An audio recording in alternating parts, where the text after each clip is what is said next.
अस्पताल में एक एक्सीडेंट का केस आया। अस्पताल के मालिक डॉक्टर ने तत्काल खुद जाकर आईसीयू में केस की जांच की। 2 से 3 घंटे के ऑपरेशन के बाद डॉक्टर बाहर आया और अपने स्टाफ को कहा कि इस व्यक्ति को किसी प्रकार की कमी या तकलीफ ना हो और उससे इलाज व दवा के पैसे ना लेने के लिए भी कहा।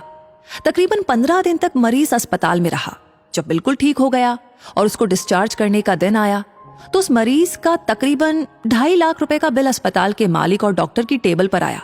डॉक्टर ने अपने अकाउंट मैनेजर को बुलाकर के कहा कि इस व्यक्ति से 1 पैसा भी नहीं लेना है। ऐसा करो, तुम उस मरीज को लेकर के मेरे चैम्बर में जाओ।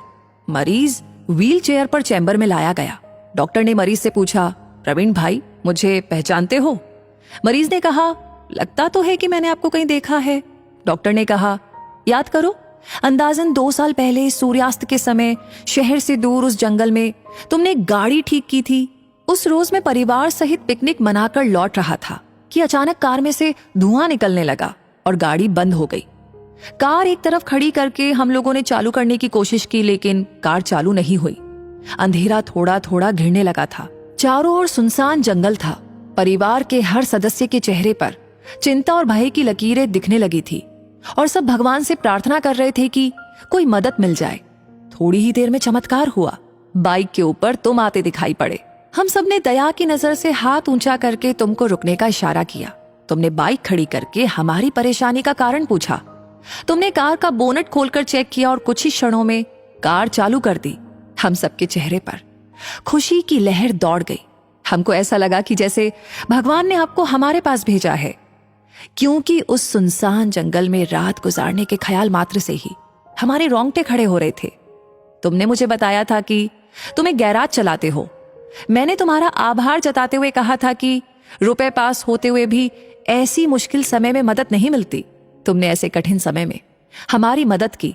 इस मदद की कोई कीमत नहीं है, ये अमूल्य है। परंतु फिर भी मैं पूछना चाहता हूं कि आपको कितने पैसे दूं? उस समय तुमने मेरे आगे हाथ जोड़कर जो शब्द कहे थे, वो शब्द मेरे जीवन की प्रेरणा बन गए हैं। तुमने कहा था कि मेरा नियम और सिद्धांत है कि मैं मुश्किल में पड़े व्यक्ति की मदद के बदले कभी कुछ नहीं लेता। मेरी इस मजदूरी का हिसाब भगवान रखते हैं।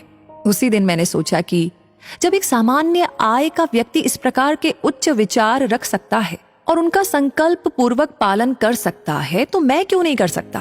और मैंने भी अपने जीवन में यही संकल्प ले लिया है। 2 साल हो गए हैं मुझे, कभी कोई कमी नहीं पड़ी। अपेक्षा पहले से भी अधिक मिल रहा है। यह अस्पताल मेरा है।